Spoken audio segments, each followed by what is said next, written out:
सभी साथियों को हमारा प्यार भरा नमस्कार। आप एरोमा केमिस्ट्री क्लासेस पर अपनी बेस्ट प्रिपरेशन कर रहे हैं और इस प्रिपरेशन में आपको जो बेस्ट स्टडी मटेरियल हो सकता है वो प्रोवाइड किया गया है। इस चैनल के माध्यम से आज हम आपको बताएंगे कि अपनी प्रिपरेशन को किस तरीके से, जिन लोगों ने स्टार्ट नहीं की है वो किस तरीके से प्रिपरेशन को स्टार्ट करें और साथ ही साथ कैसे रिवीजन का एक बेस्ट प्लान तैयार करें। तो रिवीजन कैसे करना है और साथ ही साथ आप कैसे प्रिपरेशन करें, इस चीज पर भी हम आज फोकस करें। पूरी वीडियो में हमारे साथ बने रहिएगा। इस चैनल पर अगर नए हो तो इसको आप सब्सक्राइब कर लीजिएगा और अपनी तैयारी को एक बेस्ट मेथड प्रोवाइड करने के लिए आप इस चैनल पर लगातार बने रहिए। चाहे राजस्थान पब्लिक सर्विस कमीशन की बात हो, चाहे उत्तराखंड पब्लिक सर्विस कमीशन की बात हो या फिर यूपी पीजीटी की बात हो, इन सभी पर हमारा लगातार फोकस बना रहता है। तो आज हम बात करते हैं कि आखिरकार कैसे करें तैयारी। देखिए, बहुत सिंपल सी बात है और ये आप भी जानते हैं कि तैयारी का कोई एक ऐसा शॉर्टकट नहीं होता। यानी अगर हम कहें कि जीत का कोई भी शॉर्टकट आज तक दुनिया में नहीं बना है तो ये बिल्कुल सत्य है कि जीत का कोई भी शॉर्टकट नहीं होता है। जीत मेहनत से मिलती है, बशर्ते मेहनत सही दिशा में होनी चाहिए और वो दिशा आपको तय करनी होती है। तो जिन लोगों ने अभी प्रिपरेशन का एक अच्छा प्लान तैयार नहीं किया है, चाहे वो आरपीएससी को बिलोंग करते हो, मतलब राजस्थान पब्लिक सर्विस कमीशन के लिए वो एलिजिबल हो, या फिर वो उत्तराखंड पीजीटी के लिए हो और या फिर यूपी पीजीटी के लिए हो या बीपीएससी के लिए, अगर आपने अभी भी प्लान नहीं तैयार किया है तो इसका मतलब है कि आप अपने साथ तैयारी के लिए अन्याय कर रहे हैं। इसके लिए आपको करना क्या है? सबसे पहले बहुत ही इंपॉर्टेंट पॉइंट कि सबसे पहले आपको किसी भी चैप्टर के एमसीक्यूज करने से पहले उस चैप्टर का डिटेल पता होना चाहिए। आपको ऐसा नहीं कि मैंने चैप्टर स्ट्रक्चर ऑफ एटम पढ़ लिया है, मैंने सॉलिड पढ़ लिया है, मैंने गैसेस स्टेट पढ़ लिया है, मैंने आयनिक इक्विलिब्रियम पढ़ लिया है, मुझे जीओसी पूरी आती है, मुझे स्ट्रक्चर मतलब स्टीरियो आइसोमेरिज्म के सब कंसेप्ट आते हैं। अच्छी बात है, लेकिन पहले एक बार क्वेश्चन करने से पहले रिवीजन जरूर करिए। क्यों? क्योंकि जब आप क्वेश्चन करने बैठते हैं तो एक आधा क्वेश्चन ऐसा आ जाता है जो आपको ये बताने पर मजबूर हो जाता है कि यार ये टॉपिक अभी आपने रिवाइज नहीं किया हुआ है, तो उस टॉपिक को रिवाइज करना बहुत जरूरी हो जाता है। तो मैं तो कहता हूं कि क्वेश्चन तभी करिए जब पहले पूरा टॉपिक रिवाइज कर लीजिए, चाहे वो टॉपिक छोटा हो या टॉपिक बहुत बड़ा हो या टॉपिक बहुत बड़ा हो, कोई दिक्कत नहीं है। सबसे पहले टॉपिक को आप रिवाइज करिए एक अच्छे ढंग से। कुछ चीजें जो आपको आती हैं उनको आप चाहे तो लीव करते चले जाइए या फास्ट करके वीडियो को देख लीजिए। आपको वो चीजें जो आ रही हैं एक बार मन से आनी चाहिए, क्योंकि जहां 2 पाई आना है 2 न रह जाए या पाई न रह जाए, कहीं पर आर का स्क्वायर होना है तो कहीं पर आर न रह जाए, या स्क्वायर की जगह ऐसा ना हो कि नहीं केवल आर ही होगा। ऐसे बहुत सारे कंसेप्ट आपके दिमाग में चलते होंगे, ऐसे बहुत सारे फार्मूले आपके दिमाग में चलते होंगे। तो मैं तो कहता हूं कि आप उनको बिल्कुल कंठस्थ कर लीजिए और फिर शुरुआत करिए न्यूमेरिकल्स की। उस टॉपिक से जुड़े हुए अगर न्यूमेरिकल्स हैं तो उनको न्यूमेरिकल्स में भी आप फार्मूला फिट कर कर देख लीजिए। अगर न्यूमेरिकल की किसी यूनिट में वेरिएशन आ रहा है वहां पर भी आप अपना पूरा दिमाग लगा लीजिए। हर तरीके का कंसेप्ट उस चैप्टर से पूरा करिए। जिस चैप्टर को पूरा कर रहे हैं उस चैप्टर में पूरा घुस जाइए। उस चैप्टर से क्वेश्चन छूटना नहीं चाहिए, चाहे वो टेम्परेचर से लेकर के, चाहे उसकी प्रॉपर्टीज को इफेक्ट करते हुए कोई रिएक्शन हो, या डिफरेंट कंडीशंस में हाइड्रोजनेशन हो, या डिफरेंट कंडीशंस में ऑक्सीडेशन हो। ये सब आपको बिल्कुल माइंड में सेट कर लेना है और फिर आप एक एक करके उस टॉपिक से जुड़े हुए सभी क्वेश्चंस करिए। मैं आपको पूरा वादा करता हूं कि आप 100% अपने आप को उतार लेंगे। एक तो ये बहुत अच्छा तरीका है।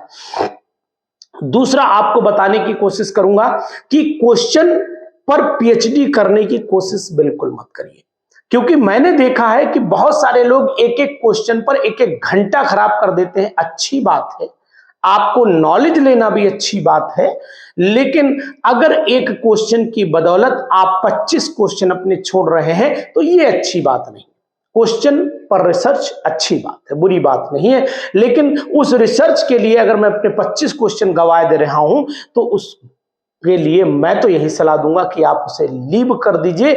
125 क्वेश्चन का सेट है, आप 100 पार कर रहे हैं, मतलब आप पॉजिटिव डायरेक्शन में चल रहे हैं। अगर 150 का टारगेट लेके चल रहे हैं और आप मान लीजिए 120-22 पर जा रहे हैं, मतलब आप सही दिशा में जा रहे हैं। 100 का टारगेट लेके चल रहे हैं, अगर आप 80 प्लस जा रहे हैं, मतलब आप बिल्कुल सही दिशा में जा रहे हैं। अगर 80 का टारगेट लेके चल रहे हैं और आप लगभग 60 प्लस जा रहे हैं, मतलब आप सही दिशा में जा रहे हैं। यानी कि अगर आपका परसेंटेज 80 के आसपास चल रहा है तो आप सिलेक्शन के दायरे में हैं। ये एक अच्छा सिग्नल है आपके लिए। तो जितने भी हमारे भाई बहन हैं, जितने भी अपने, एक तो पेशेंस को लूज मत करिए। नंबर 1, परीक्षा कब होगी ये आपको निर्णय लेने का आपका काम नहीं है, और ना आप इस पर निर्णय ले पाओगे, ना मैं ले पाऊंगा। मुझे जो जानकारी मिल पाएगी मैं तो आपको बीच में भी कोई जानकारी नहीं दे सकता हूं, कारण ये अभी कोई बहुत नया अपडेट तो नहीं है। बस यही एक नया अपडेट है कि एग्जामिनेशन की पूरी प्रिपरेशन हो चुकी है, और आपको बहुत अंदर तक की बात ये भी बता दे रहा हूं कि जितने भी कॉलेजेस हैं उनसे सेंटर के लिए लिस्ट भी मांगी जा चुकी है, ये भी आप जान लीजिए। तो अब इसका मतलब है कि एग्जामिनेशन की जो संभावनाएं हैं वो विद इन 3 या 4 मंथ्स 100% हो जाएंगी। यानी आपका होली का त्योहार एग्जामिनेशन के साथ में बीतेगा, ये निश्चित है। यानी कि होली का रंग जब चढ़ेगा तो इसका मतलब है एग्जामिनेशन का त्योहार भी उसी के साथ आएगा। जब उत्तराखंड का एग्जामिनेशन होने वाला होगा, जब राजस्थान पब्लिक सर्विस कमीशन का एग्जामिनेशन होने वाला होगा, उनके लगभग आसपास ही यूपी पीजीटी का एग्जामिनेशन भी लगभग और लगभग हो जाएगा, ऐसा मेरा मानना है। बाकी चूंकि चयन बोर्ड बहुत अच्छे से काम करने के लिए अब आपको अंदर की बात तो नहीं बताएगा। ये जो लगातार चैनल वाले आपको बातें बताते रहते नहीं ये हो जाएगा, वो सब न्यूज है, वो न्यूज तो अपने लिए देंगे, और आप सबसे ज्यादा समय न्यूज देखने में खराब कर रहे हैं। मैं तो कहता हूं जितना समय न्यूज देखने में खराब कर रहे हो उतना समय तैयारी में लगा दीजिए। अगर आपने अपना प्रॉपर समय तैयारी को दे दिया तो ये मान लीजिए कि एग्जामिनेशन चाहे 15-20 दिन लेट होगा, लेकिन आपका सिलेक्शन निश्चित हो जाएगा, ये भी मान लीजिए। और अगर आप न्यूज देखते रहे कि देख ले जरा एग्जाम कब होगा, यार एग्जाम कब होगा, ऐसी कौन सी न्यूज है, एग्जाम कब होगा, बस ये देखते रहना, और जिस दिन एग्जाम अनाउंस हो जाएगा आपके बस का नहीं रह जाएगा, कारण ये कि समय हाथ से निकल चुका होगा।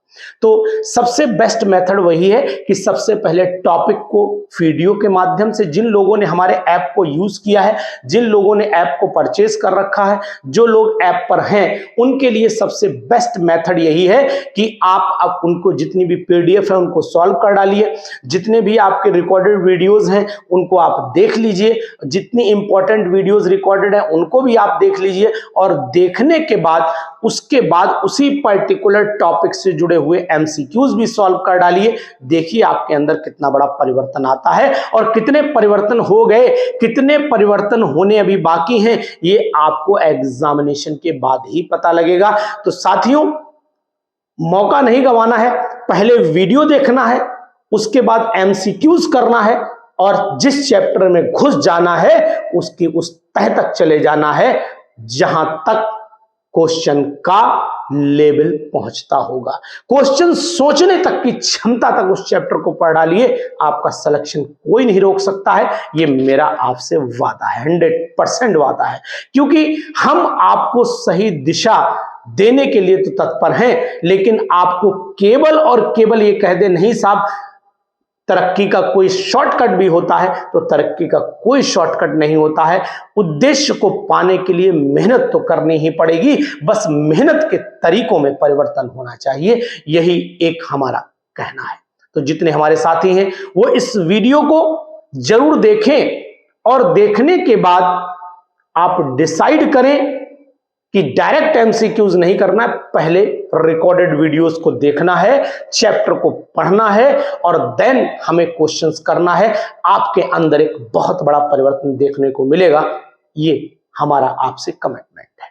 तो इस वीडियो को अपने दोस्तों तक जरूर पहुंचा दीजिए, क्योंकि हम हमेशा आपके लिए और आपके सिलेक्शन के लिए बात करते हैं और आपका सिलेक्शन ही हमारा पहला उद्देश्य है कि आप सेलेक्ट होंगे तो हमारी विजय जरूर हो जाएगी। क्योंकि अभी तक हमने यूपी में, उत्तराखंड में, इससे पहले जो जीआईसी का एग्जामिनेशन हुआ, बीपीएससी में, झारखंड में, नवोदय में, केंद्रीय विद्यालय में, इन सभी में हमारे इस चैनल के माध्यम से जो लोग पढ़े हैं उनको सफलता मिली है। इसमें कोई दो राय नहीं है, इसमें कोई इफ और बट और कोई क्वेश्चन भी नहीं है। इसलिए आपको जो भी बताया जा रहा है उसे एक छोटे से समय को निकाल करके यूज करके देखिए, ईश्वर आपको सफलता जरूर देगा। तो साथियों, फिर मिलेंगे आपको नए क्वेश्चंस के साथ, नए पैटर्न के साथ, नए मेथोडोलॉजी के साथ में। तब तक आप हमारे चैनल पर बने रहिए, क्योंकि आपकी जीत हमारी जीत है और आप विजयी होंगे तो सबसे बड़ी खुशी आपके माँ बाप के साथ साथ हमें भी होगी। तो आप इस पैटर्न को अपना करके देखिए, जीत आपकी है। Thank you.